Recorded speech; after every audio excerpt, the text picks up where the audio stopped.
Hiya. So I have had this conversation multiple times in the clinic this week, so it's time to share.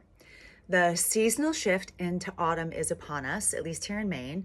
Days are getting shorter, temps are getting cooler, and as the outside transitions into fall, our bodies also have to make that transition.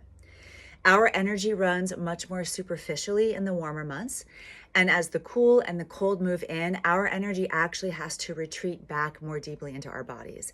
That is part of the natural cycle of living in a body in a place with seasons. So, one, there are things you can do to protect your body as the cold starts to hit while our energy is still superficial and therefore not really prepared to deal with the cold quite yet. And two, there are things we can actually do that assist that natural inward movement that needs to happen. Why does it matter? Why do we care? Because the more in tune and aligned we are with the seasons, the healthier we're going to be in body and mind and spirit over the long term. Full stop. And the more that we take care of our bodies during seasonal transitions and help them, the more energy our bodies then have available to simply take care of themselves.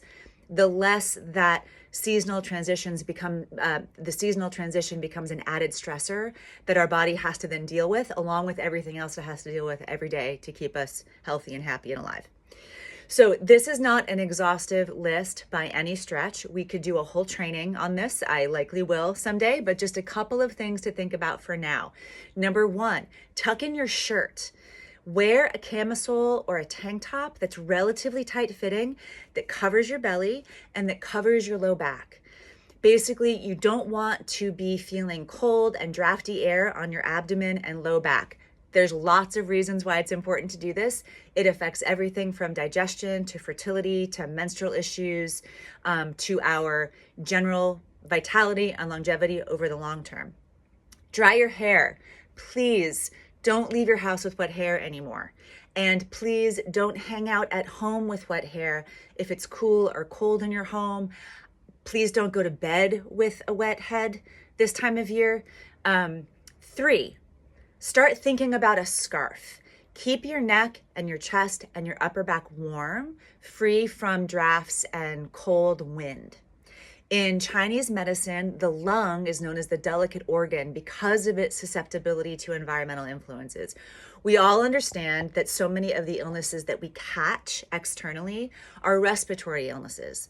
So it's so important to protect and take care of our lungs. And what I think we all forget is they're right here. Like there's a rib, but then like in between those ribs, right, like that's a lung right there. So clothing to protect that organ can make a big difference. It matters a lot, especially if you are prone to respiratory infection, to catching colds, to flu, if you have lungs that are weakened from previous illness, if you have a history of pneumonia, if you have asthma. It's really important to protect these lungs as we move into the colder months, and to help the energy of the lungs specifically descend a little bit, give them a chance to retreat so they're not as exposed as they are in the summertime. And then four, eat warm food. You all hear me talk about this a lot, especially if you have any kind of chronic digestive problem. We have more leeway in the summertime, but as the weather cools down, living on salads and frozen smoothies and raw food and snacks, it just doesn't cut it anymore. But as always, please don't take my word for it. Can you go for 3 days where the bulk of your food is cooked and warm? Soups and stews, warmed up leftovers, and then like pay attention, track how that feels in your body. And then compare and contrast that with 3 days where you try the bulk of your food is raw and it's cold or it's room temp. So it's salads, it's smoothies, it's carrots and hummus, or it's crackers and hummus, it's nuts. Notice it's yogurt. Notice this has nothing to do with healthy versus unhealthy. Hummus is great, carrots are great. Crackers can be terrible, they can also be great. This is about the warmth and digestibility and seasonal appropriateness of what we're eating. So do that comparison and notice how it feels in your body. Eating warm food, especially in the cooler months, has a significant impact on our digestion over time, as well as our menstrual health, our reproductive health, our general longevity and vitality. And not just with the food, but with any of this stuff. Please don't take my word for it. Try it out. See how it feels. What does it feel like to have a big billowy shirt on a cold morning versus having that abdomen and low back covered? What does it feel like to leave the house with wet hair when it's 50 degrees outside? Lifestyle medicine as preventive medicine has been an essential aspect of Chinese medicine for literally a couple of thousand years.